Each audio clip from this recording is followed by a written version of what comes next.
Maybe we can join the crowd. Life is full without sound, where the crazy people meet on the street with no name. If you wish upon a star, here's the place, Club Bizarre. ¿Saben? Fight Class 3 son muchas cosas, desde una historia de maduración hasta una de autodescubrimiento, e incluso una historia de venganza. Pero al final, no hay dudas de que Fight Class 3 es una historia de artes marciales. Esta historia comienza de una forma un tanto trillada. El protagonista, Yuji Tae, es atormentado por su pasado, por no haber podido proteger a su hermana, quien fue secuestrada por su padre. Es ahí cuando por casualidades de la vida conoce a María, una atleta de élite perteneciente a la más prestigiosa escuela de artes marciales de toda Corea del Sur, quien le dice que sabe una forma en la cual éste puede encontrar a su padre y así poder recuperar a su hermana. Sin embargo, como un trato del demonio, esta lo ayudará a cambio de que éste renuncie a su vida actual y se una a la escuela de artes marciales. Todo bastante casual, como lo que ya se ha visto más o menos igual en un montón de historias. Sin embargo, ya desde el inicio el enfoque es distinto a tu típica historia de artes marciales.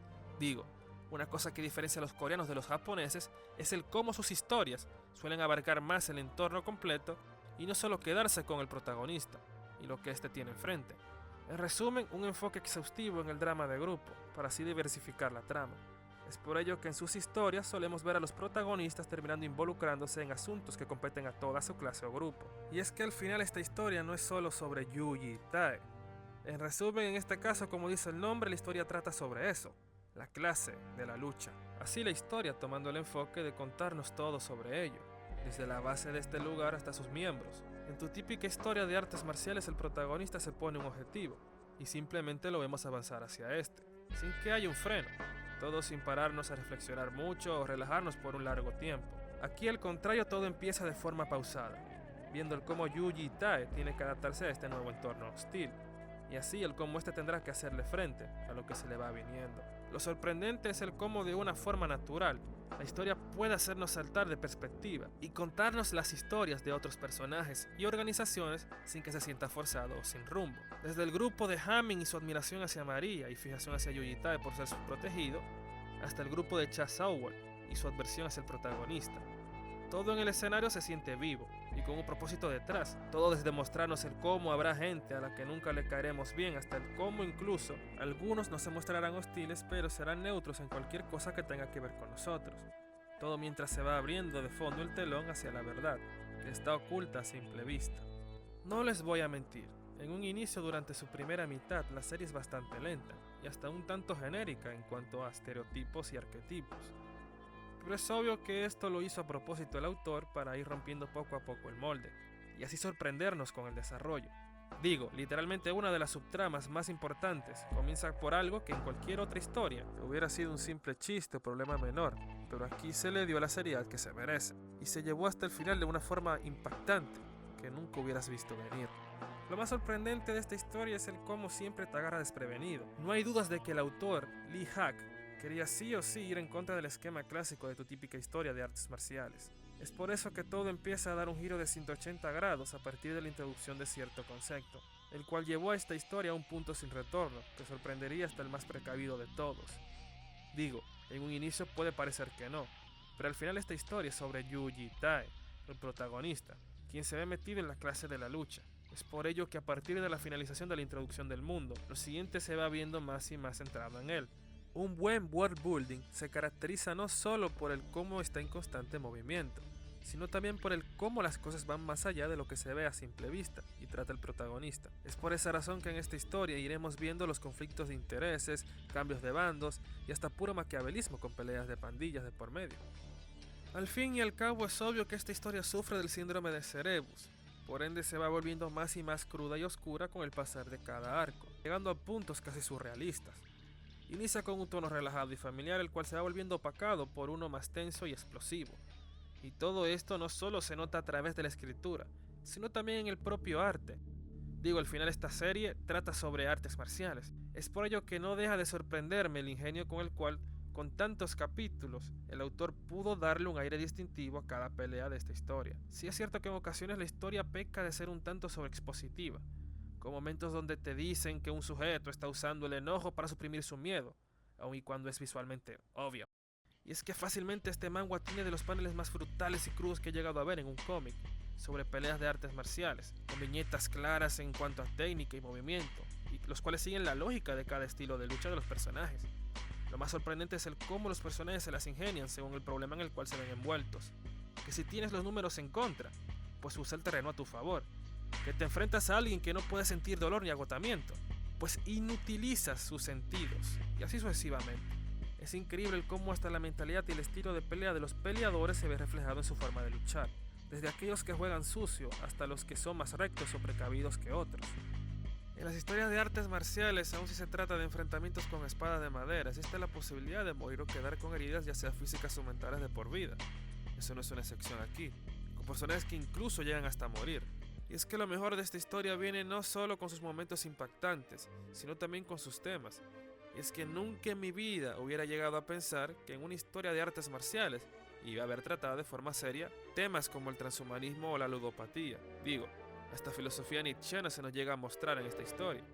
Llegados a cierto punto de la obra se hace paralelismos con el protagonista Yuji Tai, siendo mostrado como el Ubermensch que se nos narra de fondo durante todo el arco del túnel, cosa que me dejó perplejo por la madurez con la cual se aborda todo esto a pesar del tono crudo que hay de fondo, y todo sin que se sienta forzado o metido a calzador, para farmear aura como dirían hoy en día. Y hablando de eso y ya acatando las polémicas y tratando el tema principal, y entonces, ¿qué hay del protagonista?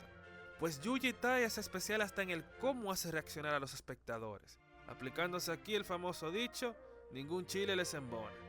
Siendo que en un inicio gran parte de los espectadores se quejaban a mares con que este era muy blando, un copito de nieve que no queda con el contexto, siendo que ese era el punto, el poner a un personaje completamente normal en un entorno hostil, para así ver el cómo evoluciona ante este. Siendo que luego que pasa lo inevitable, lo cual se veía venir desde hace rato, todos empezaron a quejarse del cómo es demasiado extremo y oscuro, acusando de ridículo al autor y de edgy al protagonista. En algún punto una parte de los espectadores perdieron al parecer el foco de la historia. Es cierto que Yuji Tai cambia de personalidad en un periodo de final de arco al comienzo de otro. Pero ¿qué es lo que hace diferente este desarrollo repentino con respecto a otros protagonistas con desarrollos extremos como este? Pues que el otro Yuji Tai siempre estuvo ahí. Algo que es notable en la escritura de esta historia es el cómo, gracias a su gran enfoque psicológico, se las ingenió para de forma sutil el mostrarnos la declive de un personaje el cual siempre estuvo roto de por sí, pero aparentaba no estarlo, sorprendiéndonos incluso con el paralelismo del cómo todas estas cosas se grabaron profundamente en la psique del protagonista, el cual a diferencia de los otros ejemplos de desarrollos de personajes parecidos a este, poco a poco se va distorsionando más y más en la debacle de la violencia. Y es que es muy obvio que todo esto siempre estuvo planeado para mostrarnos los estragos que causa la violencia en la psique humana, y lo que realmente es el oscuro mundo de las competencias de artes marciales, las cuales se venden a simple vista como deportividad y disciplina, pero que de fondo es una búsqueda incesante hacia el poder, el cual degenera fácilmente la violencia sin límite y el entretenimiento podrido. Y es que fue gracias a esto que Fight Class 3 pudo convertirse en una serie que va más allá de la acción, a diferencia de lo que suele ser en este tipo de historias. En cuanto a los otros personajes, la deuteragonista María, al igual que Yuji Tai, se le puede hacer todo un completo test psicológico, siendo una de esas últimamente populares en Asia de construcciones de la Manic Pixie Dreaming Gear, con María siendo el reflejo de la trama de venganza de la serie, mostrándose de forma maternal y cálida con Yuji Tai, pero también de forma tormentosa, como una persona rota al igual que él. Lo más sorprendente es el cómo, a pesar de que prácticamente ya sabe todos los misterios de esta serie, la obra se las arregla para no hacer ver forzado el que ésta nos revele todo de golpe, y que así mejor el entorno se muestre a sí mismo poco a poco, con la obra saltando de vez en cuando entre pasado y presente, y así ver el cómo las cosas están situadas de esta forma. Después, con el resto del cast es fabuloso el cómo en general las relaciones de los personajes se muestran siendo en su mayoría complementarias o dualistas, guiándonos el romance como simplemente algo común, o sea, como debe de ser, sin exageraciones o adversiones a ello. Por ejemplo, con lo de las relaciones, en el ámbito escolar se ve a los personajes siendo íntimos entre sí, todo con ellos compartiendo con sus debidos grupos con trasfondos y mentalidades similares a ellos, y en el caso de las pandillas con sus objetivos y choques entre sí, junto a sus respectivos trasfondos del cómo se originaron y el cómo pueden llegar a mantenerse hasta ahora sin que todo se derrumbe. Ya terminando, me imagino que te preguntarás, pero y bueno, ¿y qué tal está el arte de esta historia? Debo decir que si me lo preguntas a mí es probablemente el apartado más exquisito de esta serie. Es cierto que no llego ni al centenar de manhwas vistos, pero vaya que fácilmente está en mi top con el mejor apartado visual. Lo más sorprendente es el cómo la anticipación visual sigue cada movimiento, cosa que es súper difícil de lograr por la planificación tan bestial que se necesita para hacerlo. Digo, hasta otras series con un arte exquisito como Vagabond, en ocasiones se siente como si el autor se hubiera saltado de un momento a otro paneles completos o páginas. Aquí directamente cada movimiento que se empieza se visualiza y se termina con un nivel de detalle brutal, que en ocasiones te hará levantarte para grabar detalladamente en ti varios momentos de esta serie. Lo mejor es que es dinámico, con el autor pasando de un estilo cartoon completamente histriónico, momentos de relajación, a pasar a uno completamente detallado y crudo, los momentos de tensión. Y como suele ser en este tipo de series, con el síndrome de Cerebos, pasando de un arte que tiene un tono pulcro y brillante, a uno que se va volviendo más oscuro y distorsionado, así asentando el cambio que va teniendo la serie poco a poco. Aparte de que los diseños son súper variopintos. Ya terminando, debo decir que Fight Class 3 es toda una experiencia, no solo por el cómo te va sorprendiendo ocasión en ocasión con su progreso tan peculiar, el cual se dio por deconstruir la visión típica de las historias de artes marciales, sino también por el cómo hace que no puedas despegarte de la pantalla por los momentos tan crudos que se llegan a crear. Aún así, con todo lo dicho, a pesar de ser una historia bastante única en su tipo, debo decir que no es para nada perfecta. Fuera del tema de lo sobreexpositivo que llega a ser en ocasiones, y que el desarrollo del protagonista, sí es cierto que es choqueante ya que se da de un arco a otro a través de un salto de tiempo, está el cómo al final sigue siendo una historia incompleta, ya que solo se nos mostró la primera temporada. Por ello el desarrollo de la mayoría de personajes se quedó a medias, siendo que la primera temporada termina hasta dejándote con las ganas de saber qué pasará a continuación con toda esta historia. Dicen que el autor hará la segunda temporada cuando se haya terminado de serializar la versión en físico del manga, pero ya para eso habrá que esperar un tiempo para ver cómo prosigue esta historia. Sin más, Fight Class 3 es una historia llamativa, que no merece menos que una nota positiva, siendo que hasta desde mi punto de vista es la salvación de Corea, ya que por fin he encontrado un manga bueno. Y es gracioso que justo esté hecho con un formato manga, y no en formato webtoon como los otros cómics coreanos. En fin, con esto terminamos y nos vemos luego, muy pronto, en el santuario.